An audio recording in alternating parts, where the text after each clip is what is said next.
I do need to confess to you that at the beginning of the season, I took a lot of heat from the show's fans for publicly shipping Ellie and Abby. I'm Claire, here for TVLine's Women to Watch series, a celebration of bold voices making big waves. And I'm honored to be joined by our woman to watch in drama, Isabela Merced. Hi. Hi, Claire. Thanks for joining us today. How does it feel to be a woman to watch? Oh, this is exciting. I've always wanted to be watched. I'm an actor, so that is definitely a goal of mine. I like to keep people entertained, and this is great news for me. So, we're going to talk about a lot of things, of course, The Last of Us, but I want to start with how people are seeing you in theaters as Hawkgirl and Superman. It was big to me because I spent a good chunk of time on it. I really appreciated all the training we did because it formed a new love for exercise and keeping my body in shape and knowing that I'll probably be in a harness for the rest of this universe. Its existence is definitely it's a good reason to go to the gym. A lot of core work. What are your top do's and don'ts for flying on screen? Eat before you do it, but Oh, the don't is don't eat too much. a Do's double-edged is sword. stick to core workouts, and workouts in general. Definitely stay hydrated, and make sure, when you're putting on the harness, the straps are crossed. Oh, Uh, yeah, that was something I learned along the way. Also, take a video of yeah. yourself when you're doing it because you don't want the first time you watch your mannerisms in a harness to be on big screen. You want to be able to look cool. What's your take on the hot girl screaming memes? Do you approve? And how long did it take you to recover from all that screeching? I mean, I haven't been on the memes of it all. I've definitely just been watching like the box office numbers, but like I saw really cool fan art from like anime artists Yeah. who normally do manga, and I love that. I think it with James Gunn everything's very like comical and comic book inspired. So I think as somebody who is pretty bold with her approach to battle, I think a scream is very well suited, and I think getting to do it myself was a really an honor. Hmm. I love screaming. I think it's a great way to release, and it's a bold way to go into battle. I mean, to let Yeah. your enemies know that you're coming before you even strike them. It's like jarring and it's bold and it's unique. So, as someone who loves to scream, did you do a lot of practice of the scream, like offset? Were you just like standing around LA screaming? The problem is I was sick for a long time. I don't know what I had. I just know that I lost my voice and a lot of liquids and like yeah, it was rough. And so they kept asking me to come in for ADR because the time was near. And I needed to, go in there and get it done. My voice was barely hanging on by a thread. In the actual audio, my voice is very cracky, it's very raspy. Hmm. It's got like this sort of just nastiness to it. And I think that added a really nice quality to what would normally just be a scream. It's now a screech. I'm curious about a possible Hawk Girl movie. Will there be one? Slash, do you want there to be one? What can you tell us? Are you dying to have a Hawk Girl Oh yeah. movie? Absolutely. Why would I ever say no to that? That would be crazy. Especially trusting James as much as I do now, with his care, and also he's been really prioritizing the quality of the work as opposed to just like being like, what will make the most money? He's considering the creative elements, and that's why I think having somebody as experienced as him who's also experiencing the creative side running a studio is a great idea. And I'm not just saying that to get my own movie. I truly believe that. So then Hawk Girl is in Peacemaker season 2. How many more of these do we have today? Is that popcorn still here? You love popcorn. My butt's getting really big lately, so. Your scene in the premiere is really like loose and fun. It feels a bit ad-libbed. Was it? Were you able to like riff it all with Nathan Fillion and Sean Gunn, or was everything scripted? Yeah, I mean, I think they did a great job of making it really conversational, and a lot of it was scripted. I actually don't ad lib a lot. My tendency is to actually say less lines. I love taking away lines from myself.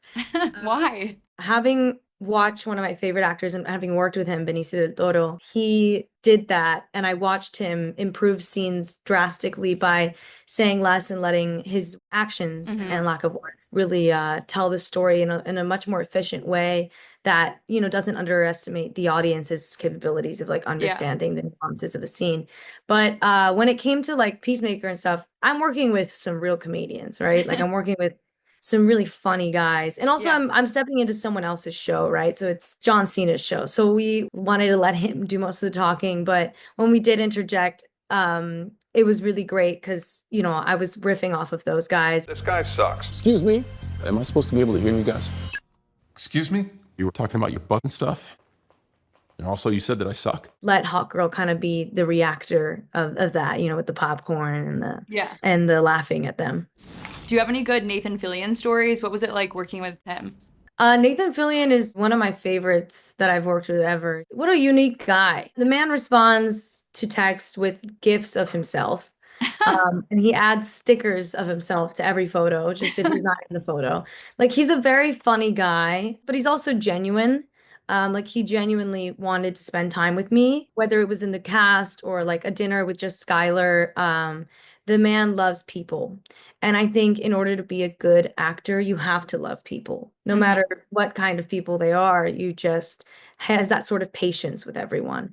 And with me, he kind of saw me for who I was, and he offered he offered some of his fidget toys because like I have ADHD and I was undiagnosed at the time, but I think he clocked it. And he was like, "Here, I have this whole chest of fidget toys." And it was really cool, honestly. One of the coolest things I've ever seen. And his house is very Superman themed. Like, he's a big fan. So not only was he like a good person to rely on for emotional support, but also for like just information about Superman or any of these characters in the DC universe. He's a true fan. Have you taken his lesson and started sending gifs of yourself to your friends? Because I think I might do that. That sounds fun.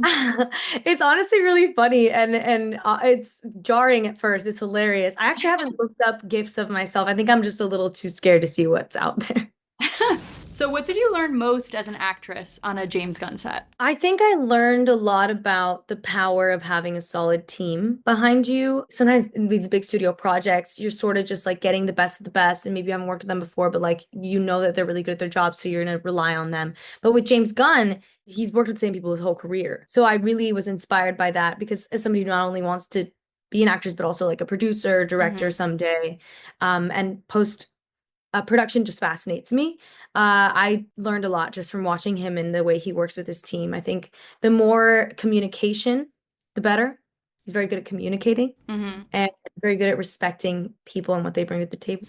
You said production fascinates you, and we know you spent time in the editing room with Craig Mazin on season 2 of The Last of Us. How did that affect your desire to be a producer and be behind the camera more? I mean, I could truly feel it changing the course of not only my interests, but my life. I didn't know that I would be so invested in it, and it's changed the way I watch movies. It changed the way that I view acting in a way as well. Like, I learned a lot about how, you know, there's no such thing as too many takes. Prep is everything. The storyboarding or, you know, simply mapping out the cameras is so efficient. And I love making lists and organizing. And I was like, what is this good for in acting? I mean, I guess it's good for like talking to my agents about scripts I might like or not like, but also it's really, really helpful when it comes to producing. And now I'm working on my skills in that specific area. And it's amazing how you really don't have to decide what it is you want for yourself. You almost just have to have that curiosity, and what is meant for you to be inspired by will eventually show itself. You just have to keep leaning into those curiosities as much as possible. And that's another thing I've learned. Okay, so I want to move on to The Last of Us. I read in an interview where you said that Dina allows Ellie to access joy, which is beautiful. But now that we've seen the whole season, what do you think Ellie allows Dina to access? Her future. Oh. I think Dina was maybe not clear on what she wanted, and it was really plaguing her. I think humans without a want or a need are kind of directionless, and it can sort of leave like a hole in our hearts. Ellie allowed Dina to see her future clearly, and when she got a hold of that, it gave Dina this sort of fervor and drive. Now she has a goal, and she's going to have that baby with her girlfriend, and they're going to live happily ever after. And I think a woman with a plan is so unstoppable, and it's a beautiful thing to see. You know, love can really shape our lives. Well, so I was going to say she was going to have the baby with her girlfriend, but then at the end of the season, Ellie comes back and confesses everything. He was a doctor, and Joel shot him in the head. And Dina has like a physical reaction to it. So has that changed her idea of their future together? Are they still going to raise the baby together? It's very jarring when you find out like the foundation of your relationship is built on some kind of lie. and it will be jarring. I think the thing is though, love is strong. Love is a very confusing and powerful thing, and if it makes sense, it isn't love, right? So I'm rooting for them. All of it's really messed up at this point at the end of the season. So I really hope as well that we get the time and care put into Dina's story to really see how if she does end up forgiving her, which is what happens in the game, how she comes to that. I want her to be more fleshed out in that sense. Yeah. So I'm definitely shipping those two now, but I do need to confess to you that at the beginning of the season, I took a lot of heat from the show's fans for publicly shipping Ellie and Abby. What's your take on that? Did abs yesterday is her. I mean, listen, to me, they're both like mask lesbians. And that pairing, it exists. It's just hard to find. And also, I think Abby is straight in the game and the show. Maybe I don't know. Things have changed, so I don't know what has changed in that regard. But okay, but for you, it has nothing to do with the Joel thing. No, I'm down for like a mask relationship. That sounds really cute. Like, who's paying the bill? I don't know. Like who's paying the bill? I don't know. But what's interesting is I get how you got there because they do have a lot of similarities. Unfortunately, the similarities are due to the that they've done to each other. Yeah. And you wasted it. So I don't think that'll be a very healthy relationship. Right. But it could be a hot one. That's what I was saying. Thank you. I feel like you made me so much tension. Yeah. Okay, so you've credited Halley Gross with helping Dina and Ellie's relationship to fully be realized in season 2. Can you talk a little bit about that and how is that foundation set going forward now that she and Neil are leaving the show? Halley was a big part of the game and like the reason why Dina was such a fleshed out character and why that love between Dina and Ellie was so beautiful. And I was really looking forward to working with them more, but I understand that they have their own projects. I don't know the full story, but I really just, I know that I trust in the team and that they're making the best decisions because at the end of the day, everyone just cares about this. But moving forward, I mean, I'll probably still, I'm going to keep in touch with them. Yeah. I'm definitely going to keep in touch with them. So if I have any concerns as a fan of the game originally, I would definitely bring them up. But it's kind of, I'm not involved in the behind the scenes of it all. I wish I was because I'm a control freak, but I absolutely, I don't know. I mean, I trust in Craig. So you and Pedro Pascal are both playing superheroes right now. You as Hawkgirl and he is Mr. Fantastic in Fantastic Four. If Hawkgirl and Mr. Fantastic got into a fight, who would win? I don't know. Maybe they'd team up. Maybe they would be... Why do they need to fight? Aren't they good guys? I don't know why we were pitting them against each other. You're like, I take it back. I take it back. Now, Hawkgirl versus Superman. Would she win? Maybe.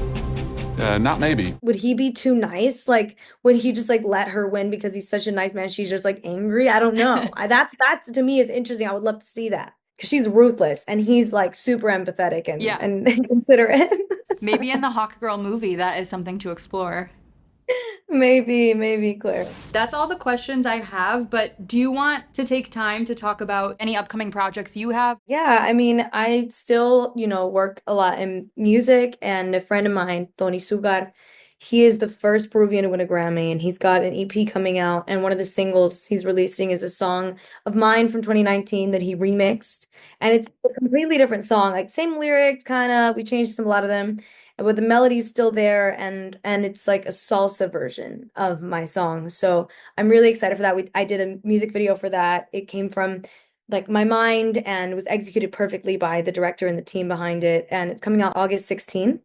And I'll be doing some live performances to promote it and look out for that, I say. And then I'm also going in September to film something called Psyche, where I'm producing and also going to be in it with a friend of mine, Noah Jupe. And we're still picking and filling out the rest of the roles, but I think it's going to be exciting. I'm very excited, yeah.